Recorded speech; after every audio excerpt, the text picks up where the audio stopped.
aina nyingi za baraka, lakini hebu nikufundishe aina nyingine siku ya leo ya baraka ambayo ni baraka ya kuisikia sauti ya Mungu. Fungua na mimi kitabu chako cha Matendo ya Kumbukumbu la Torati 28 kuanzia mstari wa kwanza na kuendelea. Biblia inasema, itakuwa utakaposikia sauti ya Bwana Mungu wako kwa bidii kutunza kuyafanya maagizo yake yote ya kuagizayo leo, anasema ndipo Bwana Mungu wako atakutukuza juu ya mataifa yote duniani. Anasema na baraka hizi zote zitakujia na kukupata usikiapo sauti ya Bwana Mungu wako.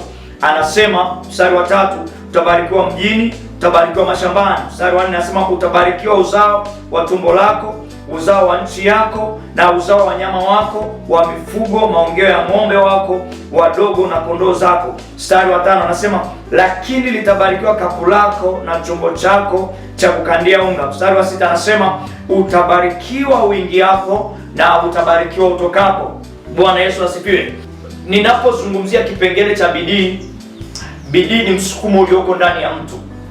Bidii ni kitu kiko ndani ya mtu. Sio watu wote wana bidii. Kuna watu wanafanya vitu lakini sio kwa bidii. Wale wote wenye msukumo na mambo wanayafanya kwa bidii. Kuna watu wameajiriwa wanafanya kazi lakini kazi zao hazifanyi kwa bidii. Kuna watu wanafanya biashara lakini biashara zao hazifanyi kwa bidii. Kuna watu wanasoma, ni wanafunzi shuleni malioni, wanasoma lakini hawasomi kwa bidii. Matokeo ndio yanayokuja kuonyesha ni nani aliyekuwa na bidii. Na ndio maana ili kupima bidii ya mtu kuna kitu kinaitwa mtihani. Sasa usifikiri kwamba mtihani unaofanya tu shuleni. Kuna kitu kinaitwa mtihani wa maisha. Mtihani wa maisha ndio utakaoonyesha huyu mtu ni mvivu au huyu mtu ana bidii. Kila kitu Mungu ameshakiweka, lakini anataka ufanye kwa bidii. Anataka unaposikiliza sauti yake usisikie tu ikatosha, bali anataka uende extra mile, ukaanze kusikia kwa bidii. Alafu ukishasikia kwa bidii, anasema ndipo utakapobarikiwa. Anasema ukienda mjini utabarikiwa, ukiwa mashambani utabarikiwa. Kwa nini? Kwa sababu ni mtu mwenye bidii. Mtu mwenye bidii akienda mjini anabarikiwa, maana yake anafanikiwa. Wewe usipokuwa na bidii, hata kama unaishi katikati ya mji, na kuambia kufanikiwa inakuwa ni changamoto. Kwa nini? Kwa sababu tukiangalia result ndani yako hakuna matokeo, kwa sababu hauna bidii. Mtu mwenye bidii hata akitoka mjini akija mashambani bado anabarikiwa. Kwa nini? Kwa sababu ana bidii. Nataka nikwambie, bidii inakufanya uweze kufanya mambo makubwa. Bidii inasababisha matokeo makubwa kwenye maisha. Kinachokutofautisha na watu wengine ni matokeo mazuri unayopata kwenye maisha yako. Kwa hiyo matokeo ya Mungu ameyaweka katika bidii. Anasema hata baraka zake utakaposikia kwa bidii. Kwa tafsiri nyingine, ukisikia tu kawaida hauna matokeo mazuri, hauna impact.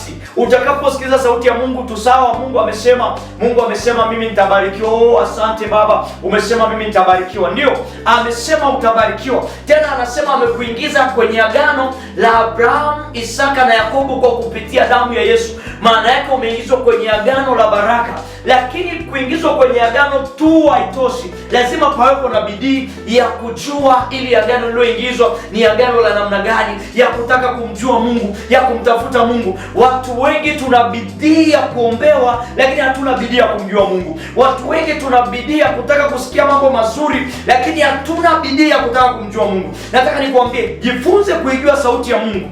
Leo hii ukijua sauti ya Mungu, hautababaishwa na sauti za watu, hautababaishwa na sauti ya shetani, hautababaishwa na sauti ya adui. Kinachokosti watu wengi leo, na kwa nini watu wengi wanasema, kwa nini nimeomba sana muda mrefu lakini sibarikiwi? Nimeomba muda mrefu lakini sifanikiwi. Nimetoa sadaka, nimeenda wapi, nimeshuka, nimepanda, lakini maisha yako bado ni magumu. Changamoto ni kwamba haujataka kuijua sauti ya Mungu kwa bidii. Hebu kuanzia leo mwambie Mungu, ninaomba nikujue. Mwimbaji mmoja akasema, nataka nimjue Yesu, nataka nimjue zaidi, nataka nikae naye kwa mazungumzo zaidi. Maana yake ni kwamba ukishamjua Yesu Ukishaijua sauti yake, hauhitaji kujua sauti za watu, hauhitaji kujua sauti zetu watumishi. Hizi sauti zetu ni sawa, zinakuja. Unaweza ukasema mtumishi ana sauti nzuri, anavyohubiri anahubiri vizuri, anavyoongea anaongea vizuri, anapofundisha anafundisha vizuri, lakini haya ni hapa. Unapoijua sauti ya Mungu inatosha, ni zaidi ya sauti zetu watumishi wa Mungu. Na nataka nikwambie mtoto wa Mungu, jifunze kuijua sauti ya Mungu. Lakini sauti ya Mungu hauwezi kuijua usipokuwa na bidii. Kuanzia leo nataka nikwambie mtoto wa Mungu, anza kujifunza, anza kuitafuta sauti ya Mungu kwa bidii. Anasema kwenye Deuteronomy, kwenye Kumbukumbu la Torati 28, anasema ya kwamba utakaposikia sauti ya Mungu wako na kuyafanya yale ya kuagizayo leo, anasema utabarikiwa mjini. Popote utakapoenda, baraka zitakufuata. Baraka zinamjua mtu anayejua sauti ya Mungu. Baraka zinamheshimu mtu anayejua sauti ya Mungu. Mafanikio hayatafutwi kwa kufunga sana. Mafanikio hayatafutwi kwa kuomba sana, kukutana na watumishi sana, kushauriwa sana. Kuna mafanikio mengine utayapata mtoto wa Mungu mpaka siku umejua sauti ya Mungu. Mungu hawezi kuachia mafanikio. Akiachia, anayachia kwa sababu ipi? Mungu hawezi kukupa fedha, anakupa hizo fedha kwa sababu gani? Mungu hawezi kukupa vitu vizuri unavyovitaka wewe, unavyovitamani, anakupa kwa sababu gani? Mungu kila kitu anakitoa ni kwa kusudi. Haleluya!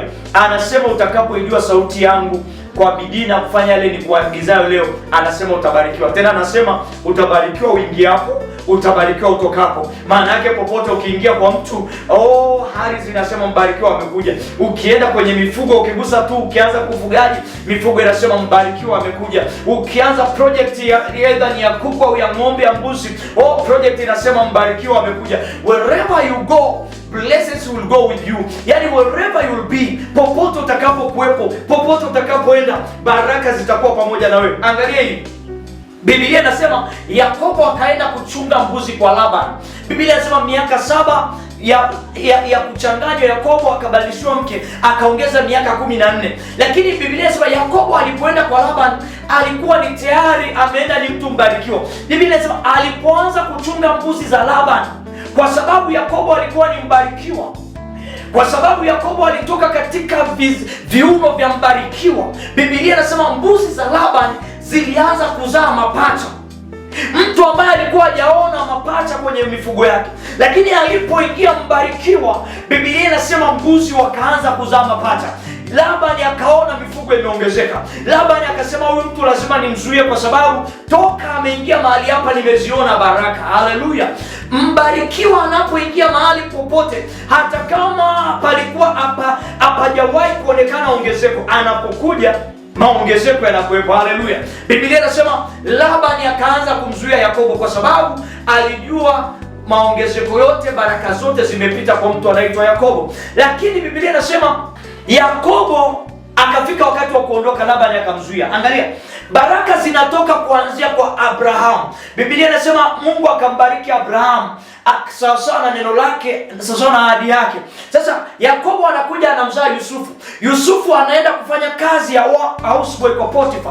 Biblia inasema Yusufu alipoingia kwa Potifa tu, kila kitu kwa Potifa kilianza kubarikiwa. Potifa alipoona kwamba vitu vyake vyote vimestawi na kubarikiwa, akamwambia Yusufu, nitakufanya kuwa mkubwa kwenye nyumba yangu, kasoro tu kwa mke wangu.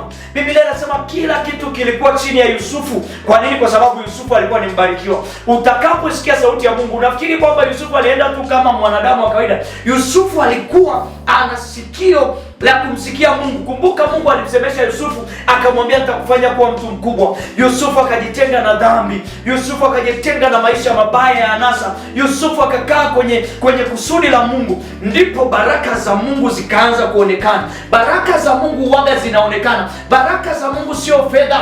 Baraka za Mungu sio mashamba. Baraka za Mungu sio magari. Baraka za Mungu ni uaminifu. Popote utakapoenda, watu wanasema huyu ni mbarikiwa. Chochote unachogusa kinasema huyu aliyenigusa ni mbarikiwa. Ndivyo baraka za Mungu zilivyo. Biblia inasema Yusufu akafanywa kuwa mtu mkubwa. Kwa nini? Kwa sababu Yusufu alikuwa ni tayari amesikia sauti ya Mungu na alikuwa mbarikiwa. Biblia inasema Yusufu hata alipowekwa gerezani, Biblia inasema alipowekwa gerezani akafanywa kuwa mkubwa juu ya wafungwa wote. gerezani, akafanywa kuwa mnyapara mkubwa juu ya wafungwa wote. Kilichomfanya Yusufu kuwa juu nini? Baraka za Mungu, sauti ya Mungu aliyoisikia hakuiacha. Yusufu alienda utumwani akiwa ni tayari ameshaijua sauti ya Mungu, amefungwa gerezani, lakini baada ya pale Biblia inasema Mungu akamuinua Yusufu akawa waziri mkuu akiwa na miaka 30. Sasa siku moja nitakuja kuambia ni kwa nini Yusufu alifanikiwa kwenye maisha kuliko wengine waliopita nyuma yake. Nitakuja kukupa hiyo siri na utaelewa ni kwa nini. Baraka za Mungu zimefungwa katika kuijua sauti ya Mungu. Jifunze sana kuijua sauti ya Mungu na kufanya yale ambayo Mungu anaokuagiza.